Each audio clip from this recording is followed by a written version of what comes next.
ரெக்கையுள்ள குஞ்சு இது, கூடு ஒன்றும் தேவையில்லை. புத்தியுள்ள பிள்ளை இது, கெட்டு நிக்க போவதில்லை. தாயொருத்தி இருந்தா ஒரு தந்தை உண்டு கேளம்மா. தந்தை ஒண்ணு இருந்தா பெத்த பாட்டி இன்றி போகுமா? தெருவோரம் கிடந்தும் அனாதை இல்லை.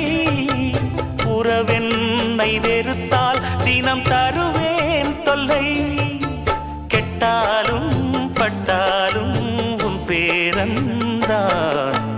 என்னடி ஞான பெண்ணே, உண்மை சொல்லடி ஞான பெண்ணே. நடந்தால் 2 அடி, இருந்தால் 4 அடி.